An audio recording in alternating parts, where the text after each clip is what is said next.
in 3, 2, 1. Hey everyone, welcome to Cassandra Lunch number 82.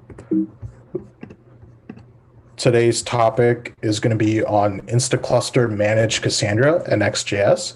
Today's topic is going to be given by Stefan Nikolovsky. He's an engineer here at Anant. The co-organizers for the event are Rahul, myself, and Josh. If you are interested on being a guest speaker or a sponsor, feel free to reach out to myself or Josh. The emails are listed below.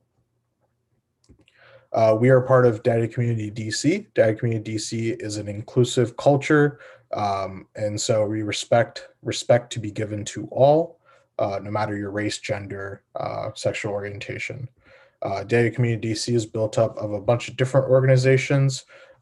We have our sister lunch, Data Engineers Lunch, which is under Data Wranglers DC.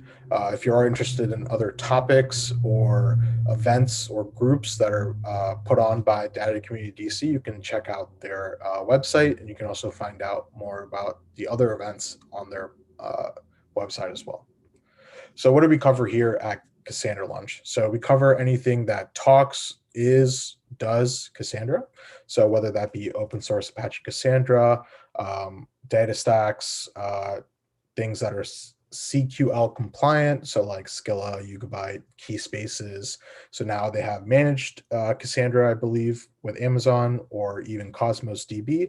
But we also talk things in the ecosystem, whether that be Spark, Kafka, Airflow, anything that is or talks to or plays well with Cassandra. We'll talk about it here at Cassandra Lunch. So this is a time in the presentation to see if anyone new wants to say hi, what they do with Cassandra, what they hope to get out of Cassandra Lunch. Feel free to introduce yourself in the chat if you feel more open to doing that as well. So group rules here. If you have a question, ask it. This is a community. So if you have any comments or have any questions or you've done something that you want to add to the conversation, feel free to speak up or drop something in the chat. Obviously, when we have speakers, please respect their boundaries. So some speakers may prefer questions in the chat while they're talking, or some speakers will encourage you to speak up whenever you have something to add or a question to ask. So again, be polite and courteous to others. And again, this is a community, so feel free to share what you know with us. So we here at Anant, we design, build, and manage global real-time data analytics platforms, generally surrounding Cassandra, Spark, and Kafka. So Cassandra is our bread and butter here at Anant. DataStax is a partner and a sponsor. GW University is also a sponsor. They help us have in-person meeting space when we have these events in person. We also have some institutional and program sponsors. If you are interested in becoming a sponsor, again, you can reach out to myself or Josh, and we can get you on this slide deck. This is a point where if anyone in the audience has any announcements, if people have any jobs to offer or they're looking for jobs, if they have any meetups that they would like to advertise, hackathons, conferences, classes, etc., feel free to drop them in the chat. Or if you have anything to advertise, you can speak up now.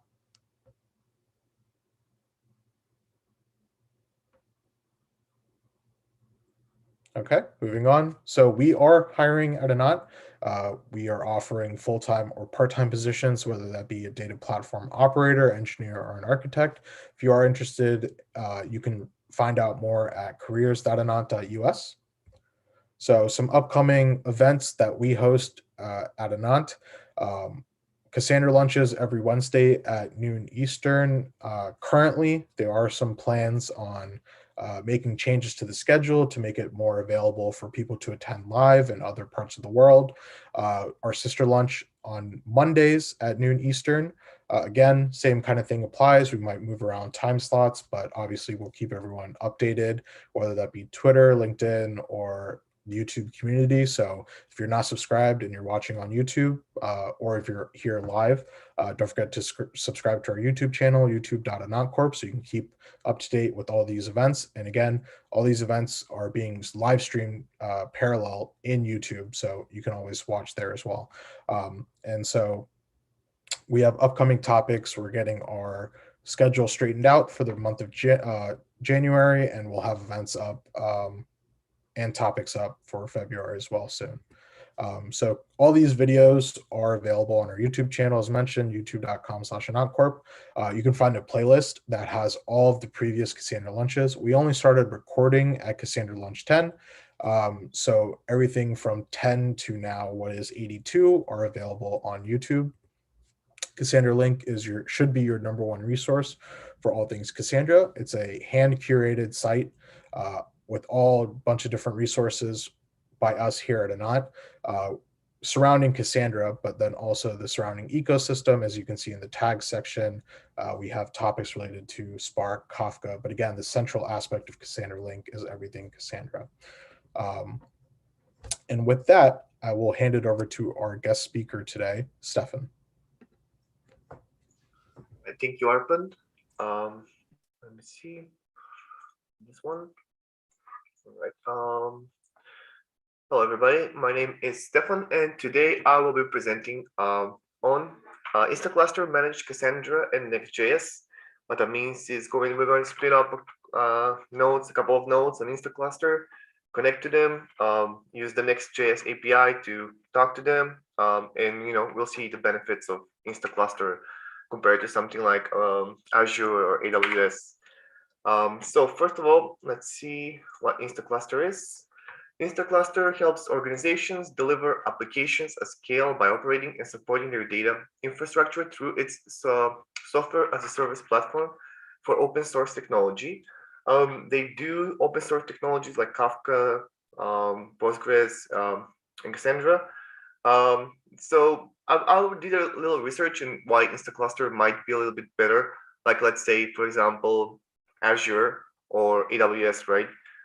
So I found that they're a little bit more of an expert when it comes to Cassandra. And by looking at their site, they have something like they say experienced team. They have a dedicated expert support. And their experts, I found on some reviews, say that they're really, really good. Impressive depth of knowledge around Apache Cassandra. So they kind of like specialize in that. So I would say, if you're doing Cassandra, there might be you might consider Instaclustr. They have 24/7 support, 100 million node hours of experience. And yeah, they optimize Cassandra clusters for performance, availability, and costs.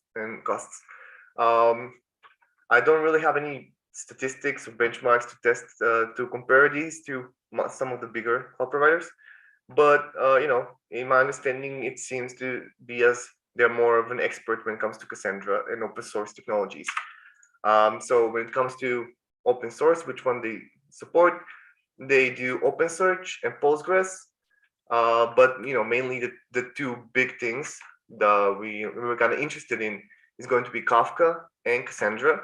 Right, like I said, they have a really good team around Cassandra that they can help you around with anything with managing, scaling, and all that kind of stuff. Kafka is also a big thing. We at our company here work with Kafka. So, they also, when you do, we're going to take a look later, they have like Spark integration when you create the nodes in the first place. And so the next thing we're going to talk about is Next.js. Obviously, Next.js is a big subject. We're just going to glance a little bit over why Next.js and why we're going to do this in Next.js. So it's also open source development framework built on top of Node.js, React web applications. The main difference is it's server-side rendering. So server-side rendering, what does that mean? It means that in comparison to regular React, which is client-side rendering, the components that make up the user-facing part of the website are initially rendered on the server side, which means the loading times seem to the end user a lot more faster than they would like in normal React. I kind of did a little bit testing by using Next.js, Gatsby, and just regular React. And by far, Next.js is, I think, the fastest and the best way. And I also believe that this year, Next.js might be one of the best frameworks for React. I know that its parent company, Vercel, just bought it, I think they bought it and they're kind of like investing a lot of money into it, and hosting a Next.js application on the cloud on their servers is really easy, really streamlined. And comparing this to when you do a production level, it's really faster. So why does server-side rendering matter to us? Because it optimizes the SEO, because it's already pre-rendered, right? It's not like a JavaScript loads and then loads all the data. It's pre-rendered, and that really helps the scrapers and what's it called? It benefits the SEO because um, it can see the data before it's loaded, right? It also allows automatic code splitting and hot module replacements. So hot module replacement, what does this mean? This is less important for the end user of an application, but very important for the developers. HMR allows developers to see any change they have made during development live in the application as soon as it has been made. However, unlike traditional, it just reloads the module that has been changed, not the whole state of the application. It's really helpful when you're developing an application, and it's just one of the things that makes Next.js a little bit, it's more easy to use than just regular React or Gatsby, in my opinion. So now let's talk about the demo today. We're going to spin up a cluster on Instaclustr, 2 nodes, I guess, 2, 3. We're going to connect to the nodes using Docker. And then we're going to connect to the nodes. I'm going to show you how to set up the code in Node.js with the DataStax Cassandra driver. And then we're going to use the Next.js API to communicate with the nodes, get that data from the API to the front end and work with it or whatever, right? Okay, so, all right, let's see this first. To create, it's really streamlined. It's really easy to create a cluster. So you just select what you want. You select the provider. I have noticed that AWS is way cheaper than Azure Cloud. And I don't know why this is. I think this is for paid versions of it. I'm just using, you can create a cluster for free. I think they give you like a month to try out. And if you pay, you can use their on-premises client. You say the name.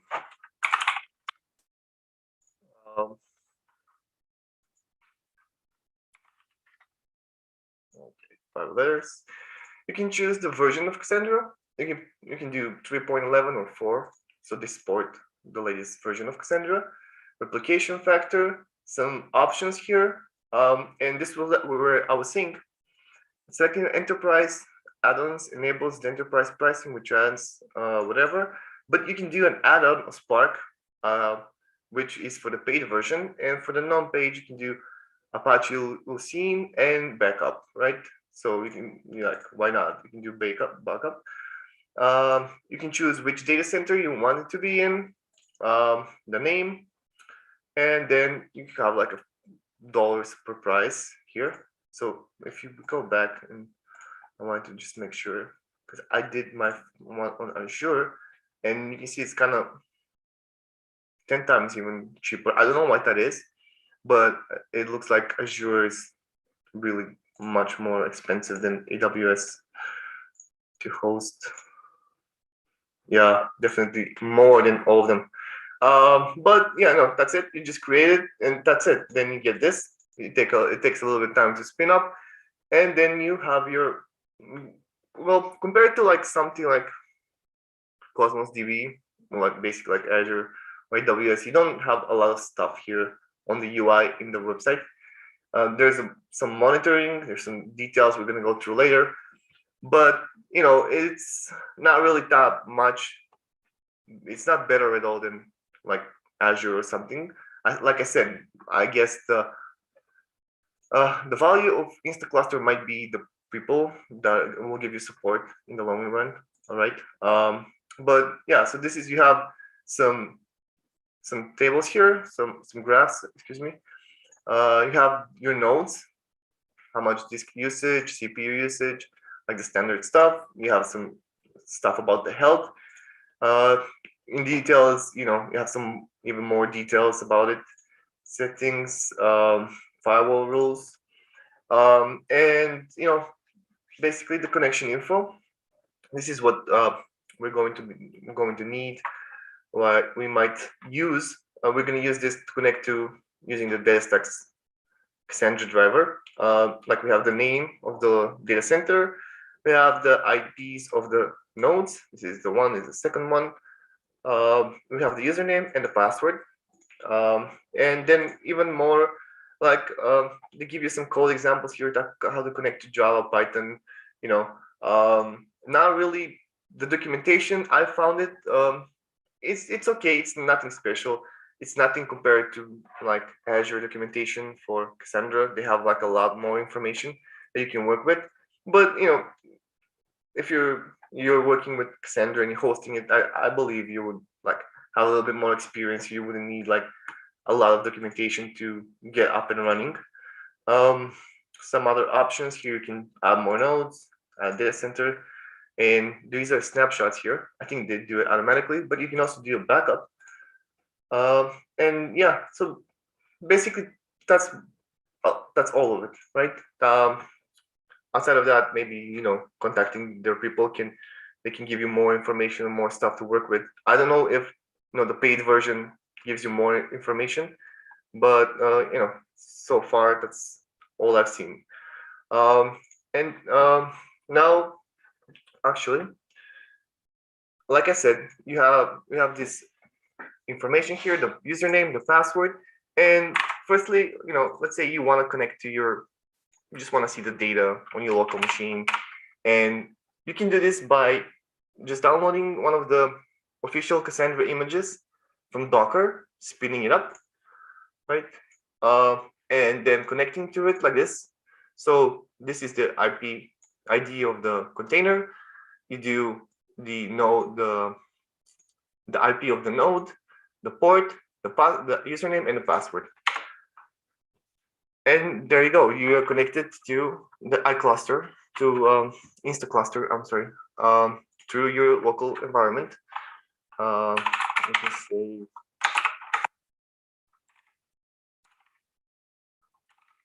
Right.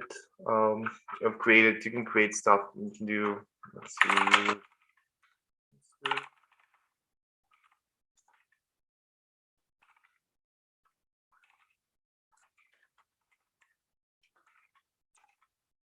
Right. And I already had some data preloaded because I was working with this. Basically, we have a simple table here.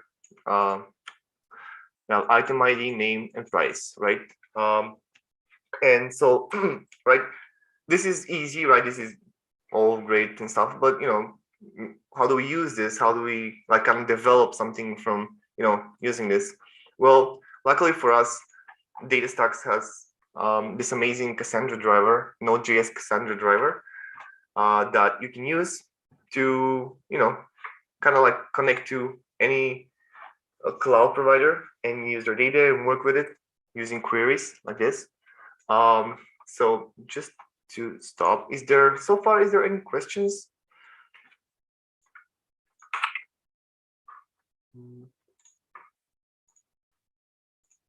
Nope. Okay. I want to post. I can find the chat. No. To post the GitHub repo for this. Doesn't matter. Yeah. If somebody can put it in the chat. Anyways. So basically, what you do to connect is really simple. It takes you like 5 minutes. You have this. You just need to npm install Cassandra driver. I believe that was yep, Cassandra/driver, and there you go. From there, our provider will the authentication, the username, the password. Of course, you put this in an environment variable, and then you have the contact points, which is the IP addresses of the nodes 1, nodes 2. You can have 3 or 4, however much you have, and this is this line 8 here is basically the connection string to the Cassandra. We have the contact points, we have the authorization, the username and the password basically, and the local data center, and the key space in which we're going to be working in. As we can see here, it was it grocery? Yeah. So yeah, so basically we have a query. We give it a value to some variable. We say client.execute the query, and so basically whatever that query is, it gets executed and gives you back information. Okay, let me first explain.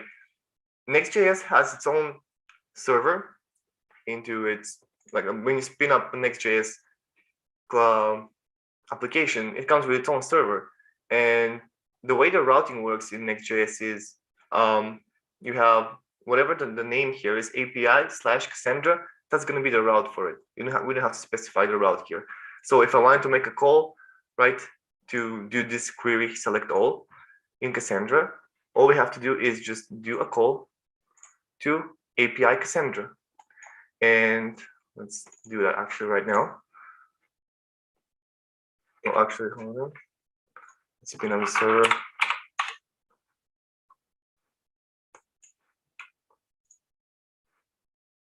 And there we go. We can see the data here.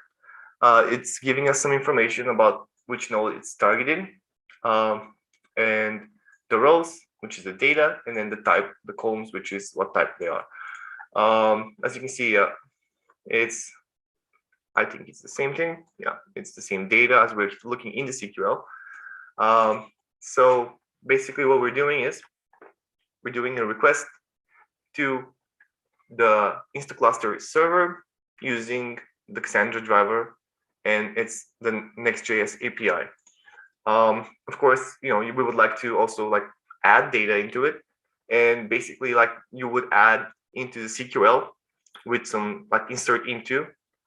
You do that, and then you client that execute the query. So in order for this API to work, you need to have this function handler. Otherwise, any JavaScript file here is not going to work. So you need a handler. You can do a lot of stuff. So if you've worked with Express, this will be really easy to pick up. It's basically the same thing. But we say if request method is post, we are going to do a post. We're going to add some data into the database. So we can do a post request. We can say test5, and we say so the ID. So test5. If we do again, we're going to see test5 here into our CQL. Pretty straightforward. I'm going to pull up the Cassandra driver here. There's a lot of stuff here. The documentation is pretty well versed. You can basically start developing right away. It's nothing really that hard to get into it. If you know Cassandra, then this is going to be really easy for you to create an API around this. And I find it really good that you can spin up a server and a front end in just 5 minutes. You can do the cluster online on the cloud.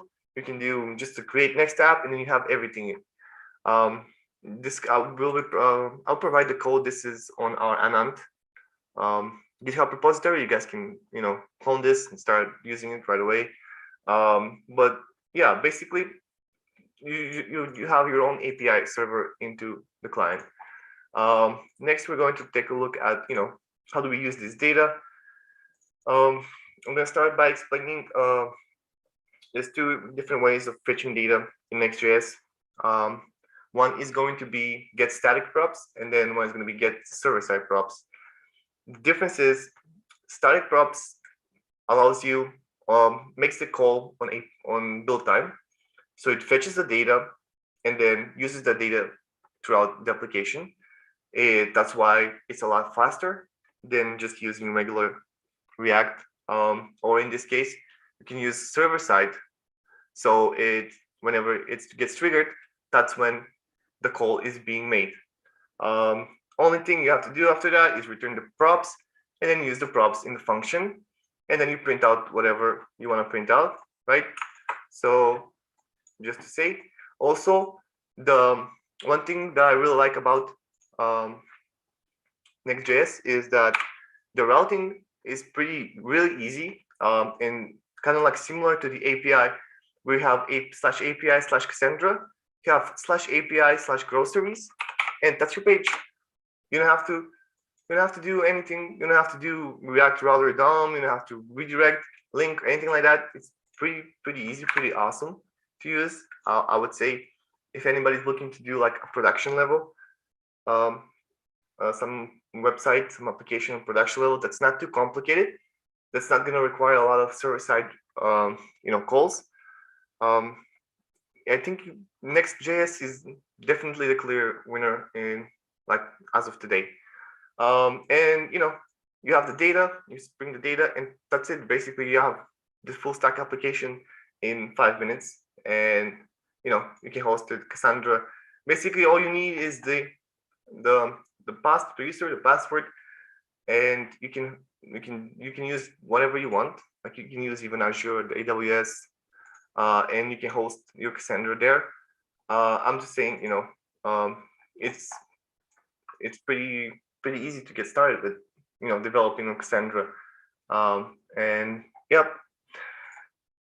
So let me see if there's anything else. Any questions so far? Yeah, I had one where it's like,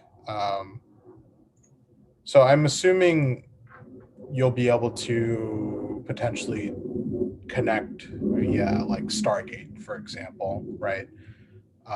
To like Instaclustr if you're using Instaclustr to manage your Cassandra instance. Like, would there be a use case for using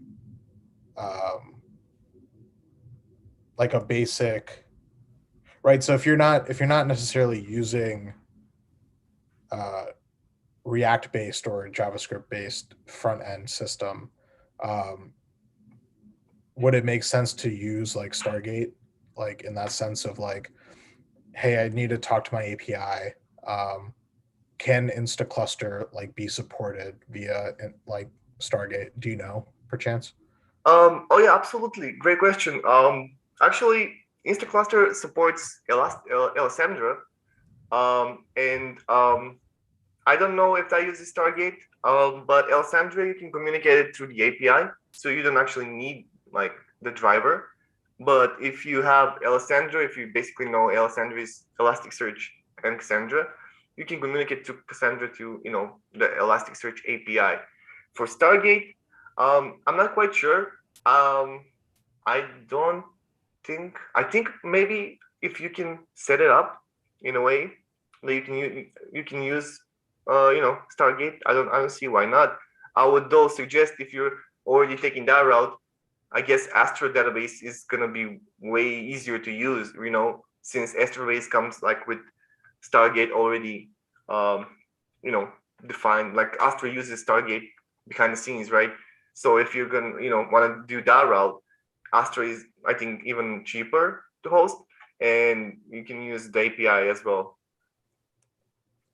So another question is, so does Instaclustr only do like, so in the scope of Cassandra, so like that you kind of brought up like Amazon or like outside of like hosted open source, because like there's enterprise versions, right? So there's enterprise Cassandra for data stacks, which is Astra.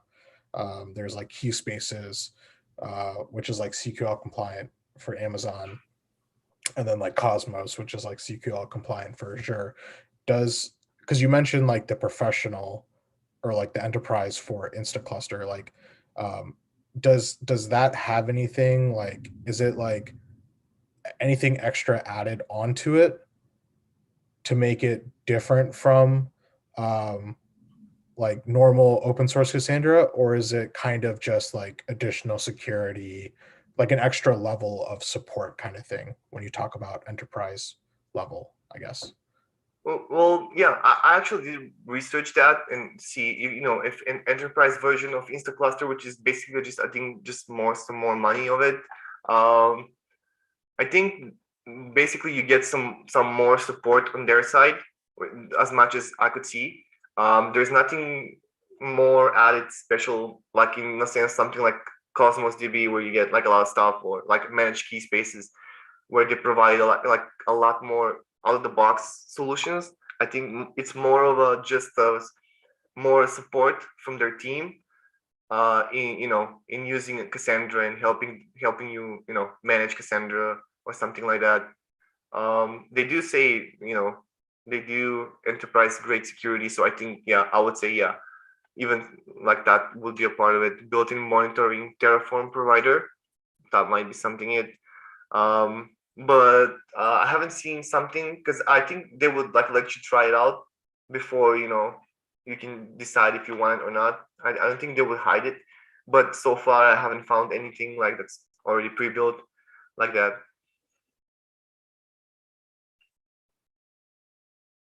Cool. Yeah, because I was interested in that because like, yeah, I wanted to see if like Instaclustr did their own like enterprise version. So like there's differences between DSE and open source Cassandra. So I was curious to see if Instaclustr did that outside of just open source Cassandra only. So okay, cool. Yep. I think it's just mostly open source. I think they're working more. I don't know if anybody has like actual experience with working in Instaclustr, but looking at it, it's more of an open source kind of thing. It's like these are all open source stuff here. So I would assume it works with Apache Cassandra. And yeah, like I said, like basically, if you were like trying to, quickly start up something like a development, like a web app using Cassandra, I would think that, Astra is the most logical choice. They have way more support, way more documentation, way more applications that you can have on the website. But this is pretty easy to start it with as well, right? This took like, you can do this, you can use this code, and you can start it in 5 minutes.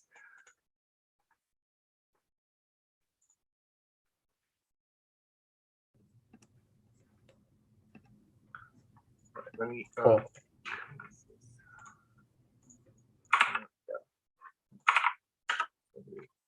go here. Sorry, go ahead.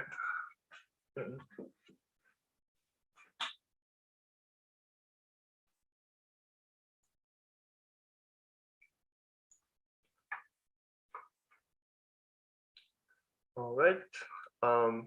Does anybody else have any questions, or can add something? I know like people here have worked with Azure, and I don't know if they worked with Instaclustr, if they can say, which one they would prefer or something like that.